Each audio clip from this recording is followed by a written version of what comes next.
ஆமென். நாங்கள் இணைந்திருப்பது சங்கமம் வானொலி.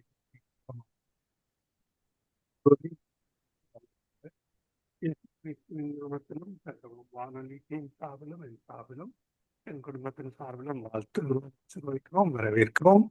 வேளையிலும் தேவ செய்தியை எடுத்து வருகிற ஊழியரையும் வரவேற்போம். அவருடைய வெளிப்பாடுகளையும் தாளந்துகளையும் கர்த்தர் தாமே ஆசீர்வதிப்பாராக. பரிசுத்த ஆவியானவர் தாமே அவர் கூடாக எடுத்து வரப்போகிற தேவ செய்தியை கேட்கின்ற ஒவ்வொருவரும் விடுதலை பெற்றுக்கொள்ளத்தக்கதாக அறிவில் வேதாகம அறிவில் தேறினவர்களாக காணப்பட கர்த்தர் உதவி செய்வாராக. நாங்கள் இந்த வேளையிலும் தேவ ஊழியரை வரவேற்போம். எங்களுடன் இந்த ஊழியர் பாஸ்டர் ஆண்டனி ஏப்ரஹாம் அவர்கள் இணைந்திருக்கிறார். லண்டன் யூகேயிலிருந்து அந்த வகையிலே கர்த்தர் வழி நடத்துவாராக. இந்த வேளையிலும் அவரிடம் ஒப்படைப்போம், அவரை வரவேற்போம். Praise Lord pastor. Praise the Lord. ஆமேன். உங்களிடம் ஒப்படைக்கிறோம் பாஸ்டர், வழி நடத்துங்கள். ஆமேன். God bless you. ஆமென், ஆமென். இயேசு கிறிஸ்துவின் இணையற்ற நாமத்தினால் உங்கள் அனைவரையும் வாழ்த்தி வரவேற்கிறேன். கர்த்தர் நல்லவர், நமக்காக யாவற்றையும் செய்து முடித்தார். நாங்கள் விசுவாசித்து சுகத்தை பெற்றுக்கொள்ள முடியும். இப்பொழுது இன்றைக்கே பெற்றுக்கொள்ள முடியும். நாங்கள் விசுவாசித்து விடுதலையை பெற்றுக்கொள்ள முடியும், ரட்சிப்பை பெற்றுக்கொள்ள முடியும்.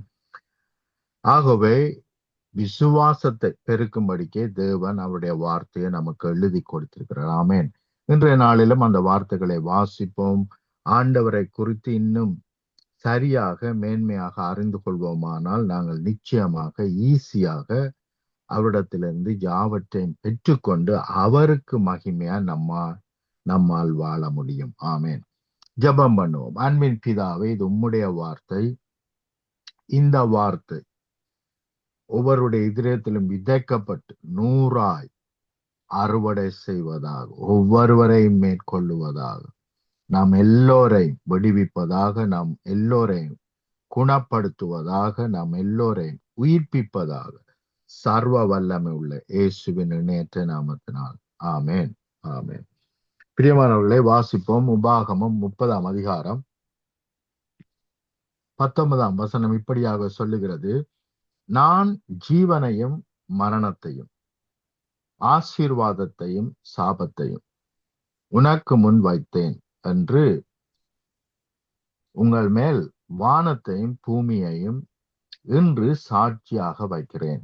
ஆகையினால் நீயும் உன் சந்ததியும் பிழைத்திருக்கும்படிக்கு ஜீவனை தெரிந்து கொண்டு என்று நாங்கள் வாசிக்கிறோம். ஆகவே பிரியமானவர்களை, இது அப்புறமா இஸ்ரவேலருக்கு கொடுத்தது மாத்திரமல்ல, ஆதி ஆமத்திலேயே தேவன் இதைத்தான் என்ன செய்திருக்கிறார்? ஆதாமுக்கு முன்பாக, ஏவாளுக்கு முன்பாக வைத்திருந்தார். அவர் ஜீவ விருட்சத்தின் கனியையும் நன்மை தீன்மை அறிகிற கனியையும் தோட்டத்தின் நடுவிலே எப்பொழுதும் பார்க்கத்தக்கதாக வைத்திருந்தார். அவர் ஒளித்து வைக்கவில்லை, அவர்களுக்கு முன்பாக வைத்தார். இங்கேயும் நாங்கள் வாசிக்கிறோம், அதே வசனத்தை தான் வாசிக்கிறோம். நான் ஜீவனையும் மரணத்தையும் ஆசீர்வாதத்தையும் சாபத்தையும் உனக்கு முன் வைத்தேன். அப்ப நமக்கு முன்பாகத்தான் இருக்கிறது. ஜீவனும் நமக்கு முன்பாக இருக்கிறது, மரணமும் நமக்கு முன்பாகத்தான் இருக்கிறது.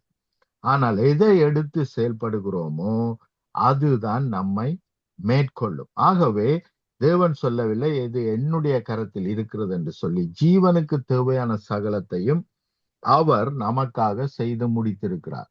அதே சமயம் அதை தெரிந்து கொள்ளாமல் நாம் மரணத்துக்கு ஏதுவானதை தெரிந்து கொள்வோமானால், மரணம் நம்முடைய ஆத்துமாவை அல்லது என்னுடைய வாழ்க்கையின் ஏரியாக்களை, சுகமாயிருக்கலாம் அல்லது ஆசீர்வாதமான வாழ்க்கையா இருக்கலாம், சந்தோஷமான வாழ்க்கையா இருக்கலாம், வெற்றிகரமான வாழ்க்கையா இருக்கலாம், இவைகள் எல்லாம் தேவன் நமக்கு ஆசீர்வதித்து கொடுத்தது. ஆனால் இவைகளை நான் சரியாக தெரிந்து கொண்டு நான் செயல்படாவிட்டால் அவைகள் என்னுடைய வாழ்க்கையிலே ஆசீர்வாதமாய் இருக்கிறதில்லை, அல்லது அந்த ஆசீர்வாதங்களை நான் பெற்றுக் கொள்ளுகிறதில்லை.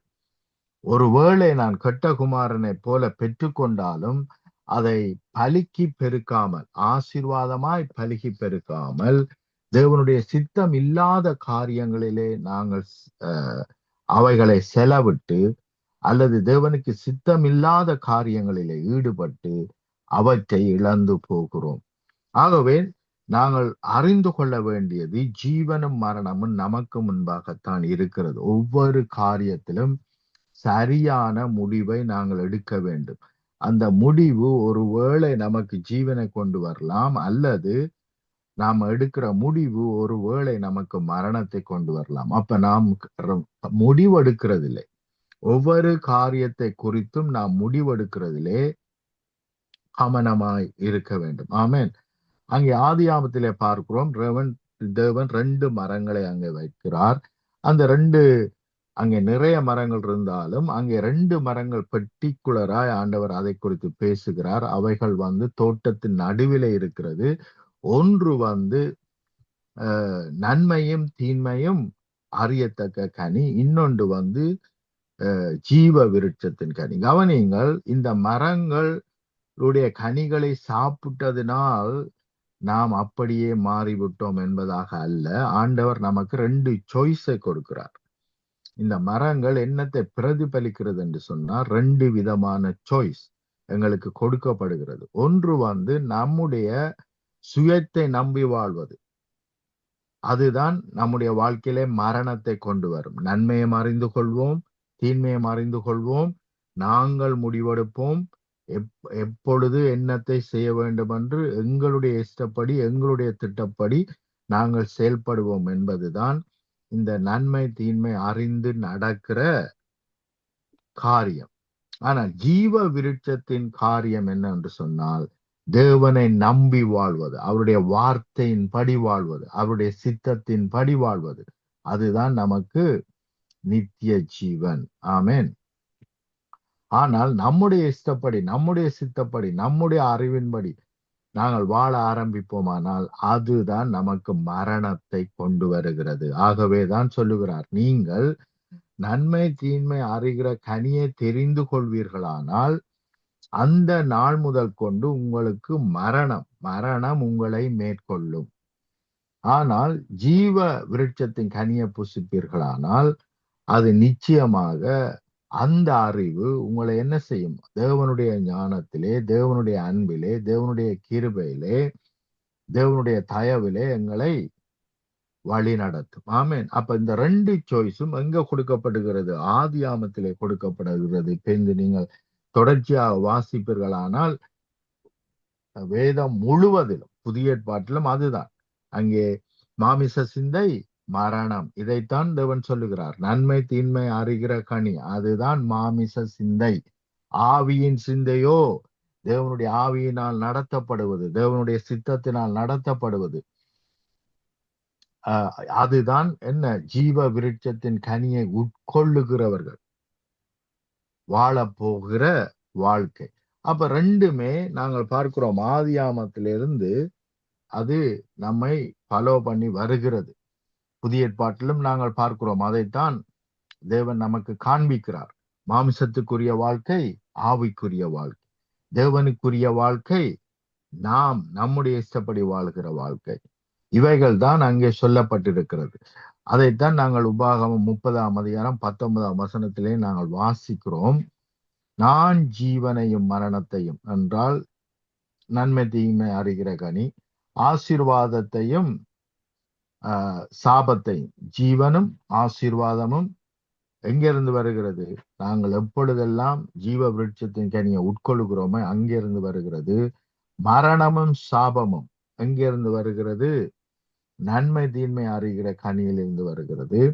இவைகள் நமக்கு சாய்ஸாக கொடுக்கப்பட்டிருக்கிறது. இங்கேயும் பாருங்க, ஆண்டவர் சாய்ஸாக சொல்லுகிறார், உனக்கு முன் வைத்தேன் என்று உன்மேல் வானத்தையும் பூமியையும் இன்று சாட்சி வைக்கிறேன். ஆகையினால் நீயும் உன் சந்ததியும் பிழைத்திருக்கும்படிக்கு நீ ஜீவனை தெரிந்து கொள், ஜீவ விருட்சத்தை தெரிந்து கொள், ஜீவ விருட்சமாகிய இயேசு கிறிஸ்துவை தெரிந்து கொள். அப்பொழுது நீயும் உன்னுடைய சந்ததியும் பிழைத்திருப்பார்கள் என்று தமிழ்ல கொஞ்சம் அர்த்தம் குறைவாக சொல்லப்பட்டிருக்கிறது. ஆசீர்வாதமாய் இருப்பீர்கள். நீயும் உன் சந்ததியும் என்றென்றைக்கும் ஆசீர்வாதமாய் இருப்பீர்கள். ஆமேன். அப்ப இன்றைக்கும் அதே காரியம்தான் நமக்கு முன்பாக நிற்கிறது. நன்மை தீன்மை அறிகிற கனி, ஜீவ விருட்சத்தின் கனி. இன்னொரு விதத்திலே சொன்னால் நம்முடைய சித்தம், தேவனுடைய சித்தம். இதுல நாங்கள் தேவனுடைய சித்தத்தை செய்யும்படி நம்மை ஒப்பு கொடுத்து அவருடைய வார்த்தையின்படி வாழ்வோமானால் நிச்சயமா என்றென்றைக்கும் ஜீவித்திருப்போம். நாங்கள் மரித்தாலும் பிழைக்கிறவர்களாய் இருக்கிறோம். ஆனால் நம்முடைய சித்தப்படி நாங்கள் வாழ்வோமானால் அது நம்முடைய வாழ்க்கையிலே மரணத்தை கொண்டு வருகிறது. கவனியுங்கள், ஜோபுவிலே நாங்கள் வாசிக்கிறோம் 3ஆம் அதிகாரம் 25ஆம் வசனத்திலே, நான் பயந்த காரியம் எனக்கு நேரிட்டது, நான் அஞ்சினது எனக்கு வந்தது. அப்ப தேவனுடைய பிள்ளைகள் தேவ வசனத்தின்படி நாம வாழ கற்றுக்கொள்ளணுமே ஒழிய தேவனையும் நாங்கள் ஏற்றுக்கொள்கிறோம், அப்புறமா பயத்துக்கும் நாங்கள் இடம் கொடுக்கிறோம். வேதம் சொல்லுகிறது பயப்படாதிருங்கள், கவலைப்படாதிருங்கள். இன்றைக்கு கவலைப்படாத ஒரு கிறிஸ்தவனை நாங்க பார்க்கவே முடியாது. ஆனால் ஆண்டவர் தெளிவாக சொல்லுகிறார், நாளைக்காக நீ கவலைப்பட வேண்டாம், உணவுக்காக கவலைப்பட வேண்டாம், உடைக்காக கவலைப்பட வேண்டாம்,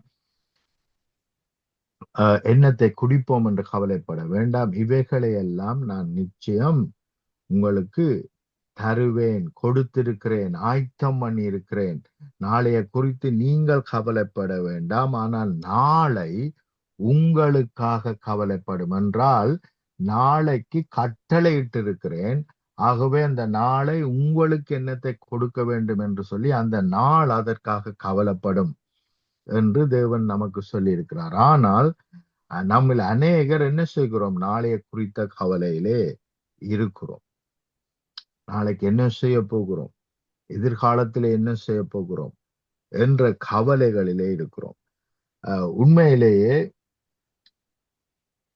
இந்த மூளையை பற்றி படித்தவர்கள் என்ன சொல்லுகிறார்கள் என்று சொன்னால், 195% இந்த பூமியில இருக்கிறவர்கள் நினைக்கிறது எதுவும் நடக்கிறது இல்லையாம். என்று சொன்னால் அது நடக்க போகுது, இது நடக்க போகுது, எனக்கு அப்படி வரப்போகுது, எனக்கு இப்படி வரப்போகுது என்று சொல்லி தேவையில்லாமல் அவர்கள் என்ன செய்கிறார்களாம்? கவலைப்படுகிறார்களாம். ஒரு நாளைக்கு எத்தனையோ டைம், எத்தனையோ வேளைகளிலே அவர்கள் பல காரியங்களை சிந்தித்து கவலைப்படுகிறார்கள். ஆனால் அதிலே 95% என்ன செய்கிறது இல்லையாம்? வருகிறது இல்லை. அப்ப வராத காரியங்களை குறித்து என்ன செய்கிறார்கள்? ஜனங்கள் கவலைப்பட்டு கொண்டிருக்கிறார்கள். ஆனால் தேவனோ கவலைப்படாதே, நான் எல்லாவற்றையும் நேர்த்தியாக சரியாக உனக்காக செய்து முடித்தேன் என்று சொல்லும் பொழுது நாங்கள் கவலைப்பட வேண்டிய அவசியம் இல்லை. கவலையோடு, வேதனையோடு, துன்பத்தோடு நாங்கள் தேவனுக்கு செய்கிற எந்த காரியத்திலும் தேவன் பிரியமாயும் இல்லை. அது நன்மையை கொண்டு வர மாட்டாது. ஆகவேதான் நாங்கள் 1 கொரிந்தியர் 13ஆம் அதிகாரத்திலே வாசிக்கிறோம், அன்பினாலே அன்றி வேற எந்த நோக்கத்தினால நாங்கள் எதை செய்தாலும் அதற்கு பலன் இல்லை. ஜோபியை குறித்து வாசிக்கும் பொழுது ஜோபு அனுதினமும் பலி செலுத்தினான். எண்ணத்தின் நிமித்தம் என்று சொன்னால் தேவனுடைய வார்த்தையை மதித்ததை பார்க்கிலும் அவனுக்குள்ளே இருந்த பயத்தின் நிமித்தம், நான் பயந்த காரியம் எனக்கு நேரிட்டது, நான் அஞ்சினது எனக்கு வந்தது என்று ஜோபு 3ஆம் அதிகாரம் 25ஆம் வசனத்திலே வாசிக்கிறோம். இதை வாசிக்கும் பொழுதே நாங்கள் அறிந்து கொள்ள வேண்டும், ஜோபுதான் இந்த பயத்தினால் எல்லாவற்றையும் தனக்கு வரவித்து கொண்டானே ஒழிய தேவன் எதையும் அவனுக்கு அனுமதிக்கவில்லை. இன்றைக்கு அநேகர் அப்படித்தான் நினைக்கிறோம். தேவன் அனுமதித்தார் ஜோபுக்கு இவைகள் எல்லாம் நடக்கும்படி என்று நாங்கள் தவறாக நினைக்கிறோம். கவனியுங்கள், அநேக வேளைகளிலே தேவன் எந்த ஒரு தீங்கையும் அனுமதிக்கிறது இல்லை என்று யாக்கோப்பிலே 1ஆம் அதிகாரத்திலே நாங்கள் வாசிக்கிறோம். தேவன் ஒருவனையும் சோதிக்கிறவர் அல்ல. தேவன் தீன்மையை நம்முடைய வாழ்க்கையிலே அனுமதிக்கிறவர் அல்ல. நாங்கள் அனுமதிப்பதுதான் இந்த பூமியிலே அனுமதிக்கப்படுகிறது. ஆகவேதான் தேவன் சொல்லுகிறார், பிசாசுக்கு எதிர்த்து நில்லுங்கள், அப்பொழுது அவன் உங்களை விட்டு ஓடி போவான். யாக்கோப்பு 4:7 வாசிக்கிறோம். தேவனில் சார்ந்திருந்து கொண்டு பிசாசுக்கு எதிர்த்து நில்லுங்கள். தமிழிலே தேவனுக்கு கீழ்ப்படிந்து கொண்டு என்ன செய்யுங்கள்? பிசாசுக்கு எதிர்த்து நில்லுங்கள், அப்பொழுது அவன் ஓடி போவான். அப்ப கவனியுங்கள், பிசாசை தேவன் அனுப்பவில்லை. ஆனால் நாங்கள் நினைக்கிறோம் தேவன் அனுமதித்திருக்கிறார் என்று நினைக்கிறோம். தேவன் சொல்லுகிறார், பிசாசு உங்களை நோக்கி வருகிறான், ஏனென்றால் அவன் திருடவும் கொல்லவும் அழிக்கவும் தான் வருவான். அவன் உங்களை நோக்கி வருகிறான், எவனை கர்ச்சிக்கலாம், அவன் கர்த்திக்கிற சிங்கமாயிருக்கிறான், எவனை விழுங்கலாம் என்று சொல்லி என்ன செய்கிறான்? நம்மை நோக்கி வருகிறான். அதுதான் நம்முடைய வேலை. ஆனால் தேவன் அதிலிருந்து நம்மை பாதுகாக்கிறவர், அதிலிருந்து நம்மை விடுதலையாக்குறவர், அதன் இடத்திற்கு நம்மை ஒப்பு கொடுக்கிறவர் அல்ல. மாறாக தன்னுடைய சொந்த குமாரனை நமக்காக ஒப்பு கொடுத்து அவை எல்லாவற்றிலும் இருந்து நம்மை விடுதலையாக்கி இருக்கிறார். ஆமென். ஆகவே தேவன் நம்மை தீங்குக்கு ஒப்பு கொடுக்கவில்லை. நாங்களாய் தீங்குக்கு ஒப்பு கொடுத்த பொழுதிலும் தேவன் அதில் இருந்து நம்மை மீட்கிறவராய் ரட்சிக்கிறவராய் இருக்கிறார். கவனிங்கள், சங்கீதத்திலே ஒரு வசனத்தை வாசிக்கிறோம், நான் பாதாளத்தில் போய் படுக்கை போட்டாலும். அப்ப படுக்கை போட்டது யாரு? பாதாளத்துல போய் நான். ஆனால் அங்கேயும் நீர் இருக்கிறீர் என்றால் அங்கேயும் இருந்து என்னை விடுதலையாக்குற தேவனாய் நீர் இருக்கிறீர். ஹல்லேலூயா. ஆகவே பாதாளத்திலே நான் போய் படுக்கை போடுகிறேன். 99 ஆடுகள் நீதிமான்களாய் இருக்க ஒரு ஆடு வழி தப்பி தான் போகிறது. தேவன் என்ன செய்யவில்லை? அதை வழி தப்ப பண்ணி வழி தப்பும்படி அதை ஒப்பு கொடுக்கவில்லை. ஆனால் அது வழி தப்பி போகிறது. ஆனால் 99 ஆடுகளையும் விட்டு அந்த ஒரு ஆட்டை தேடி தேவன் என்ன செய்கிறார்? கடந்து செல்லுகிறார் என்று நாங்கள் வாசிக்கிறோம். ஆகவே தேவன் எந்த தீங்கையும் நமக்கு அனுமதிக்கிறதில்லை.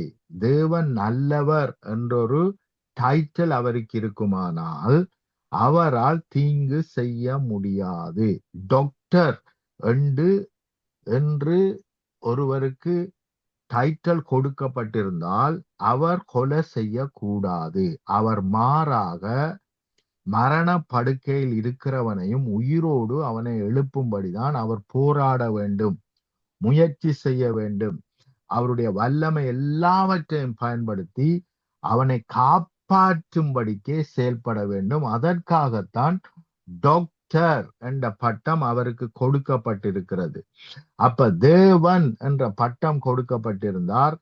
அவர் என்னை உருவாக்குறவர், அவர் என்னை விடுதலையாக்குறவர், அவர் என்னை உயிர்ப்பிக்கிறவர், அவர் எனக்கு உதவி செய்கிறவர். ஆமென். நான் போகிறேன், நான் போய் என்ன செய்வேன்? தேற்றரவாளனை அனுப்புவேன். என்ன செய்யும்படி? எங்களை நியாயம் தீர்க்கும்படி அல்ல, தீன்மை அனுமதிக்கும்படி அல்ல, அதிலிருந்து நம்மை விடுதலையாக்கும்படி, உடைந்து போன உள்ளங்களை கட்டும்படி, ஆமென், சோர்ந்து போனவர்களை பலப்படுத்தும்படி. ஆகவே தேவனுடைய வேலை என்ன என்று சொன்னால் பழுதாக்குவதல்ல. இன்றைக்கு பார்ப்பீர்களானால் மேனுஃபேக்சரர் என்று சொல்லி நாங்கள் கேள்விப்படுகிறோம். எல்லாவற்றையும் உருவாக்குறவர்கள், அவர்களுக்கு பேர் மேனுஃபேக்சரர்ஸ். ஆனால் அவர்களிடத்திலே நாங்கள் ஒரு கார் பழுதா இருக்கிறது என்று சொல்லி கொண்டு போய் கொடுத்தால் அவர்கள் இன்னும் அதிகமாய் பழுதாக்குறவர்கள் அல்ல. அல்லது எங்களுக்கு காரை வித்துட்டு 4 குண்டாசை அனுப்பி என்ன செய்கிறது இல்லை, அந்த காரை பழுதாக்குறது அவருடைய நோக்கம் இல்லை. மாறாக எங்களுடைய கார் வேலை செய்யவில்லை, பழுதாகி போய்விட்டது, ஓட்ட முடியவில்லை என்று சொல்லி அவர்களிடத்திலே கொடுத்தால் அவர்கள் மறுபடியும் அதை ரீஸ்டோர் பண்ணி நமக்கு கொடுக்கிறார்கள். அதுதான் அவருடைய வேலை. எந்த கார் எப்பேற்பட்ட பழுதான காரை கொண்டு போய் கொடுத்தாலும் அவர்கள் என்ன செய்கிறார்கள்? அதை மறுபடியும் ரீஸ்டோர் பண்ணி ரிப்பேர் பண்ணி எங்களிடத்திலே கொடுக்கிறார்கள். அவர்களுக்கு பேர் தான் மேனுஃபேக்சரர். அப்ப தேவன் உருவாக்குகிற தேவன், அவர் அழிக்கிற தேவன் அல்ல, அவர் உருவாக்குற தேவன். பிசாசு அழிக்கவும் கொல்லவும் திருடவும் வருகிறான். நானோ உங்களுக்கு ஜீவன் உண்டாயிருக்கவும் அது பரப்பூணப்படவும் வந்தேன் என்று நாங்கள் யோவான் 10:10 வாசிக்கிறோம். ஆகவே பிரியமானவர்களே, தேவன் நம்மை உருவாக்க வந்திருக்கிறார். அவர் நம்ம எந்த காரியத்திலும் ஒப்பு கொடுக்கிறவர் அல்ல. பிசாசினிடத்தில் ஒப்பு கொடுக்கிறவர் அல்ல. பிசாசை துரத்துங்கள் என்று சொல்லுகிறார். பிசாசுக்கு எதிர்த்து நில்லுங்கள் என்று சொல்லுகிறார். அப்படி சொல்லிவிட்டு அவரே பிசாசினிடத்திலே நம்மை ஒப்பு கொடுக்கிறவர் அல்ல. இதை புரிந்து கொள்ள வேண்டும். ஜோபுவை தேவன் பிசாசினிடத்தில் ஒப்பு கொடுக்கவில்லை. இன்றைக்கு அநேகர் நாங்கள் அப்படித்தான் நினைக்கிறோம். ஆனால் தேவன் ஒப்பு கொடுக்கவில்லை. மாறாக ஒருவன் அந்த காரியத்துக்கான ஒரு இழப்பை கொள்ளுவதற்கு ஏதுவான ஒரு தீங்கை செய்யாவிட்டால் தேவன் என்ன செய்ய மாட்டார்? அவன் சும்மா இருக்கிற ஒருத்தனை பிடிச்சு பிசாசத்துல கொடுக்க மாட்டார். அதே சமயம் ஒருவன் தவறு செய்வான ஆனால் அவன் மன்னிப்பு கேட்டாலே ஒழிய தேவனால் அங்கே என்ன செய்ய முடியாது? இன்டர்வீன் பண்ண முடியாது. எனக்கு எனக்கு உதவி வேண்டும் என்று அவன் கேட்காவிட்டால் தேவனால் உதவி செய்ய முடியாது. ஏனென்றால் ஒருவன் தீங்கு செய்திருப்பானால் அந்த தீங்கினுடைய பிரதிபலன் அவனை மேற்கொள்ளும். ஆனால் அதிலிருந்து அவனுக்கு உதவி வேண்டுமானால் அவன் உதவி கேட்கும் பொழுது அந்த உதவி அவனுக்கு கிடைக்கிறது.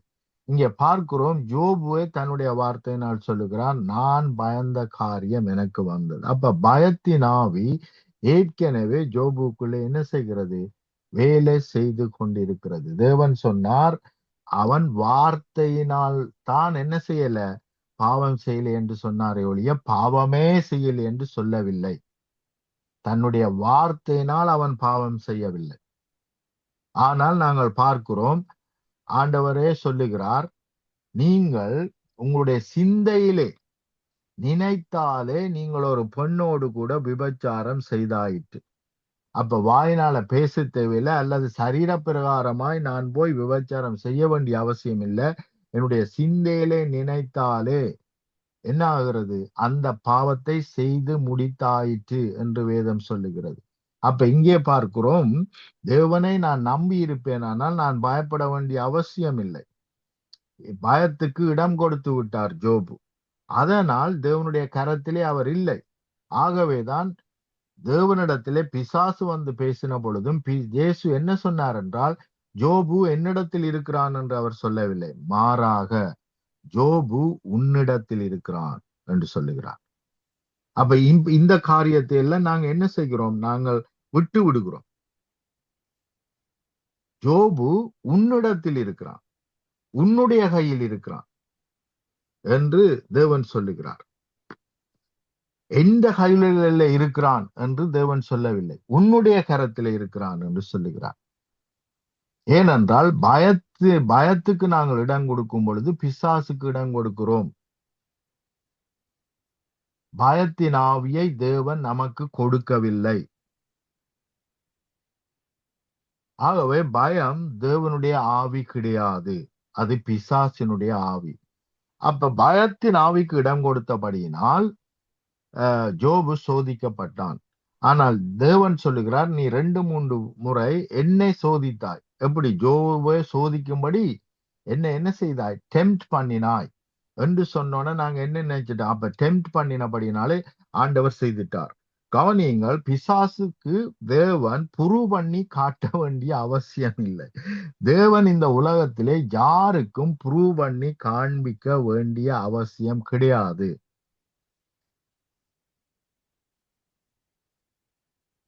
ஆனால் நாங்கள் அப்படி நினைக்கிறோம். இங்கே கவனியுங்கள், மத்தேயு 12ஆம் அதிகாரம் 32 39 வரைக்கும் வாசிக்கிறேன். அப்பொழுது வேதபாரகரிலும் பரிசேயரிலும் சிலர் அவரை நோக்கி, போதகரே, உம்மால் ஒரு அடையாளத்தை காண விரும்புகிறோம் என்றார்கள். அவர்களுக்கு அவர் பிரதியுத்தரமாக, இந்த பொல்லாத விபச்சார சந்ததியார் அடையாளத்தை தேடுகிறார்கள், ஆனாலும் ஜோனா தீர்க்கதரிசியின் அடையாளமே அன்றி வேற அடையாளம் இவர்களுக்கு கொடுக்கப்படுவதில்லை. அப்ப பாருங்க, இயேசு என்ன செய்து காண்பிச்சிருக்கலாம்? அடையாளத்தை செய்து காண்பிச்சிருக்கலாம். இவர்கள் என்ன செய்கிறார்கள்? அவரை டெம்ப்ட் பண்ணுகிறார்கள், செய்து காண்பியும், அப்ப நாங்க விசுவாசிப்போம். ஆனால் தேவன் செய்து காண்பிக்கவில்லை. பிசாசு இயேசுவினிடத்திலே வந்து சொல்லுகிறான், நீர் குதியும், நீர் தாழ குதியும், அப்பொழுது தேவ தூதர்கள் வந்து உம்மை ஏந்தி கொண்டு போவார்கள். அப்ப இயேசு அந்த வசனத்தை நிரூபித்து காண்பிக்கும்படிக்கு என்ன செய்யவில்லை? பிசாசுடைய சத்தத்துக்கு இடம் கொடுத்து செயல்படவில்லை.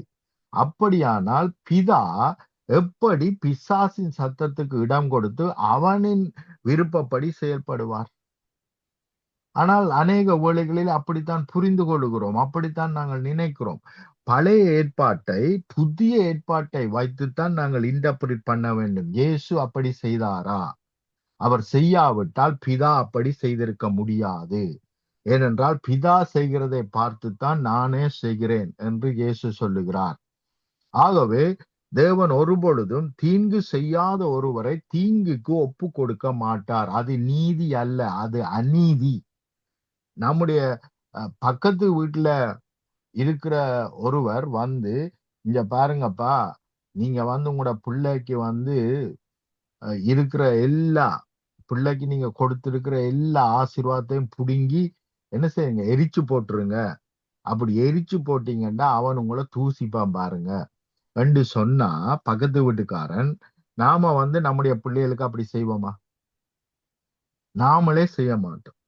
வேதம் சொல்லுது, பொல்லாதவர்களாகிய நீங்களே, இன்னொரு விதத்திலே சொன்னால் பிசாசின் சுபாவம் உடையவர்களாகிய நீங்களே, பாவ சுபாவம் உடையவர்களாகிய நீங்களே உங்களுடைய பிள்ளைகளுக்கு நன்மை செய்ய அறிந்திருக்கும் பொழுது பரமபிதா அதை விட மேன்மையாய் மகிமையான காரியங்களை செய்வது அதிக நிச்சயமாமே. அப்ப தீங்கு செய்யாத ஒருத்தனை தீங்குக்கு ஒப்பு கொடுத்தால் அது நீதி அல்ல, நியாயம் அல்ல. தேவன் அப்படி செய்கிறவரும் அல்ல. ஆனால் அப்படித்தான் நினைக்கிறோம். தேவன் என்ன செய்தார்? பிசாசுக்கு புரூவ் பண்ணி காண்பிக்கிறதுக்காக அப்படி செய்தார் என்று தவறாய் நினைக்கிறோம். ஆனால் நாங்களே பக்கத்து வீட்டுக்காரனுக்கு புரூவ் பண்ணி காண்பிக்கிறதுக்காக எங்களுடைய பிள்ளைகளுடைய சொத்தெல்லாம் அழிச்சு அவனை தெருவில் விட மாட்டோம். ஆனால் தேவன் அப்படி செய்வார் என்று நாங்கள் நினைப்பது எவ்வளவு வேதனையான ஒரு காரியம். அங்கே தேவன் தீங்குக்கு அனுமதிக்கவில்லை. பிசாசு கேட்கும் பொழுதெல்லாம் அவன் கண்ணை வைத்தாயோ என்று கேட்கிறார். அதற்கு பிறகு இன்னென்ன காரியங்களை நீ தொடக்கூடாது என்று சொல்லுகிறார். ஆனால் கவனியுங்கள், எந்த ஒரு மனுஷனை தேவன் அநீதி செய்கிறவரும் அல்ல. தீங்குக்காக ஒருவனை தீங்கை அவனுடைய வாழ்க்கையில அனுமதிப்பதும் இல்லை. தீங்குக்கு ஒரு மனுஷனை ஒப்பு கொடுப்பதும் இல்லை. மாறாக தீமையிலிருந்து விடுவிக்கிற தேவன். ஆமென். நாங்கள் வழி தவறி போகும் பொழுது எங்களை தேடி வந்து எங்களை ரட்சிக்கிற தேவன். யோபுவை பாருங்க, யோபு எவ்வளவோ திட்டுறான், சபிக்கிறான். ஆனா ஆண்டவரை கண்டோன்னா காலில் விழுந்துட்டான். சொல்லிட்டான், ஆண்டவரே நான் புத்தி இல்லாம அலப்பிட்டேன் ஆண்டவரே என்று சொல்லிட்டான். புத்தி இல்லாம நான் அலப்பிட்டேன், இனிமே நான் எதுவுமே பேச மாட்டேன், நான் வாயை மூடிட்டு இருக்கிறேன் ஆண்டவரே, நான் அறியாம தெரியாம பேசிட்டேன் ஆண்டவரே என்று சொன்ன பிறகு ஆண்டவர் என்ன சொன்னார் தெரியுமா? மறுபடியும் யோபு தன்னுடைய வாயின் வார்த்தையினால் ஒரு பொழுதும் அவன் தவறு செய்யவில்லை என்று சொல்லுகிறார். ஆனா வேதத்தை பார்த்தீங்கன்னா முழுக்க இந்த சம்பவம் நடந்த பிறகு யோபு எல்லாம் திட்டுறான். அந்த நாள் சபிக்கப்பட கடவுது, அந்த நாள் உருவாக்கப்படாமல் இருப்பது நல்லா இருக்கும், நான் கற்பத்திலே அழிந்திருந்தால் நல்லா இருக்கும். அப்படி தேவனையே என்ன செய்யறான்? நிறைய இடங்கள்ல என்ன செய்யறான்? அவர் வரட்டு, நான் அவரிடத்துல நியாயம் கேட்பேன். அநியாயமா அவர் செய்துட்டார், எனக்கு அவர் செய்தது அநியாயம் என்றுதான் யோபு அங்கே சொல்லுகிறான். ஆனால் தேவன் வந்து கேள்விகளை கேட்கும் பொழுது இப்பொழுது அவன் என்ன மாறுகிறான்? நான் தெரியாம நான் அலப்பிட்டேன், நான் இனிமே பேச போறது இல்லை, நான் அறியாம தெரியாம பேசிட்டேன். அப்ப எந்த நிமிஷம் நாங்கள் மன்னிப்பு கேட்கிறோமோ அந்த நிமிஷமே நாங்க எதுவுமே எந்த பாவமுமே செய்யாதவர்கள் போல கிளீன் ஸ்லேட் அப்படித்தான் தேவன் பார்க்கிறார். பழையவைகளை அவர் நினைக்கிறதில்லை, பூர்வமானவைகளை அவர் சிந்திக்கிறதில்லை. உங்களுடைய பாவங்களை இனிமேல் நான் என்ன செய்ய மாட்டேன், நான் நினைக்கிறதில்லை என்று நாங்கள் வாசிக்கிறோம். அவனுடைய பாவங்கள் எண்ணாமல் இருக்கிறதோ அவன் பாக்கியவான் என்று சொல்லி நாங்கள் இங்கே சங்கீதத்திலே வாசிக்கிறோம். ஆகவே பிரியமானவர்களே, எந்த நிமிஷம் ஒரு மனுஷன் மன்னிப்பு கேட்கிறானோ, மனம் திரும்புறானோ, தேவனுடைய உள்ளத்திலே அவன் பாவமே செய்யவில்லை, அப்படித்தான் தேவன் பார்க்கிறார். உங்களுடைய அநியாயங்கள், அக்கிரமங்கள், பாவங்கள் செக்கச்சிவராயிருந்தாலும் அதை என்ன செய்வேன், வெண்மையான பஞ்சை போல ஆக்குகிற தேவனாய் அவர் இருக்கிறார். ஆமென். ஆகவே தேவன் அனுமதிக்கவில்லை, நம்முடைய வாழ்க்கையிலே தேவன் ஒரு பொழுதும் தீமையை அனுமதிக்கவில்லை. அவர் நமக்கு நன்மை செய்கிற தேவன். ஆமென். சகல நன்மை மாத்திரமே ஜோதிகளின் பிதாவினிடத்தில் இறங்கி நம்மிடத்தில் வருகிறது என்று நாங்கள் வாசிக்கிறோம். எல்லா நன்மையும் மாத்திரம், ஏனென்றால் அவருக்கு பேர் நல்ல தேவன், நல்ல தேவன். ஆமென். ஆகவே அவர் நன்மை மாத்திரம் செய்கிறவர் ஒழிய தீன்மை யாருக்கும் செய்கிற தேவன் அல்ல. ஆமென். ஆகவே தேவன் நல்லவர், எனக்கு எப்பொழுதும் நன்மை செய்திருக்கிறார். அவர் ஒரு பொழுதும் தீங்கு செய்யவில்லை. என்னுடைய பிள்ளைக்கோ, என்னுடைய கணவனுக்கோ, என்னுடைய மனைவிக்கோ தேவன் ஒரு பொழுதும் தீங்கை அனுமதிக்கவும் இல்லை. ஆகவே நான் அனுமதிக்க மாட்டேன். இது பிசாசின் கிரிகை. ஆகவே இதுக்கு நான் எதிர்த்து நிற்பேன். அப்பொழுது அவன் நம் குடும்பத்தை விட்டு ஓடி போவான்.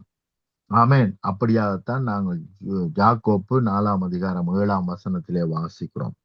தேவனுக்கு கீழ்ப்படிந்திருந்து பிசாசுக்கு எதிர்த்து நில்லுங்கள், அப்பொழுது அவன் ஓடி போவான். ஆமென். ஜெபம் பண்ணுவோம். அன்பின் பிதாவே, இந்த வேலைக்காக உமக்கு நன்றி செலுத்துகிறோம். எந்த தீங்கையும் நம்முடைய வாழ்க்கையிலே நீர் அனுமதிக்கவில்லை.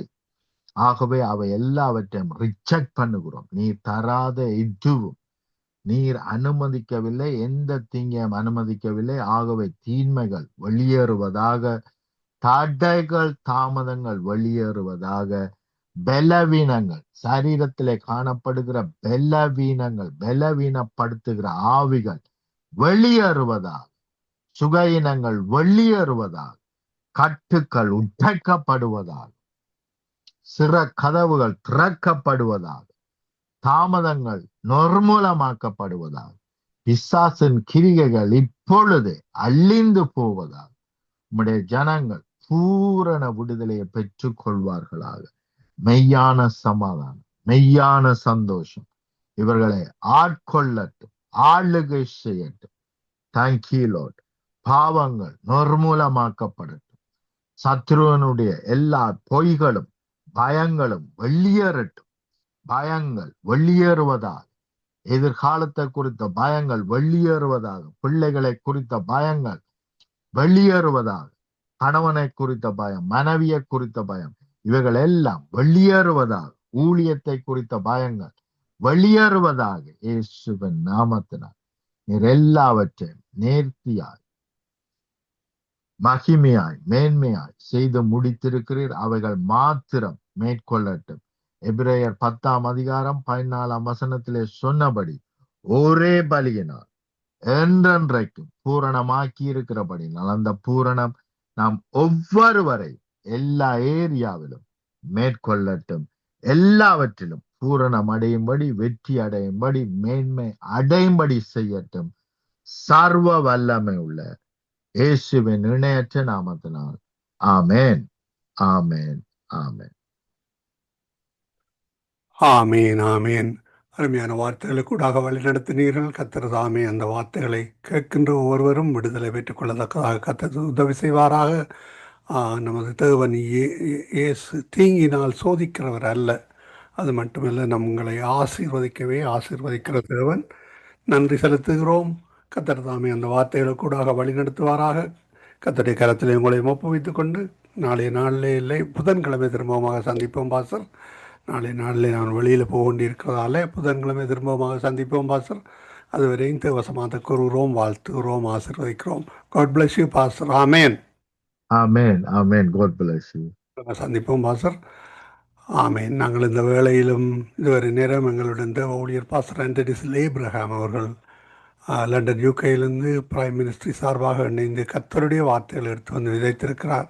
யோபுவோட காரியங்களை விசேடமாக எடுத்து வந்து ஆசீர்வதித்திருக்கிறார். யோபுவை மன்னித்த கர்த்தர். ஆமேன்.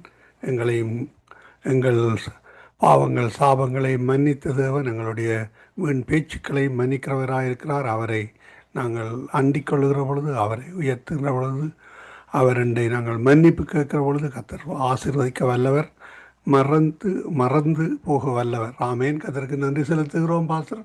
கர்த்தர் தாமே உங்களுடனும் கூட இந்த ஆசீர்வதித்து வழி நடத்துவாராக. God bless you pastor. ஆமேன். Amen. ஆமேன். அருமையானவர்களே, இதுவரை நேரம் எங்களுடன் தேவ ஊழியர் பாஸ்டர் ஆண்டனிஸ் ஏப்ரஹாம் அவர்கள் பிரைம் மினிஸ்டர் சார்பாக இணைந்து கர்த்தரண்டை கர்த்தருடைய வார்த்தைகளை எடுத்து வந்து விதைத்திருக்கிறார்கள். கேட்கின்ற ஒவ்வொருவரும் விடுதலை பெற்றுக்கொள்ளத்துக்காக, கேட்டுக்கொண்டிருக்கிற ஒவ்வொருவரும் விடுதலை பெற்றுக்கொள்ளத்துக்காக கர்த்தர் உதவி செய்வாராக. கர்த்தருடைய கருத்தில் உபயோகிக்கிறோம். நன்றிகளையும் வாழ்த்துக்களையும் கூறுகிறோம். ஆமேன். God bless you pastor. ஆமேன். ஆமேன். உங்கள் எல்லோரையும் கர்த்தர் தாமே ஊழியருக்கூடாக வாழ்த்துகிறோம், ஆசீர்வதிக்கிறோம். ஊழியருடன் இணைந்து உங்களை ஆசீர்வதிக்கிறோம். ஆமேன். ஆமேன். நன்றிகளையும் வாழ்த்துக்களையும் கூறுவோம். விடைபெறுகிறோம் பாஸ்டர். ஆமேன். God bless you.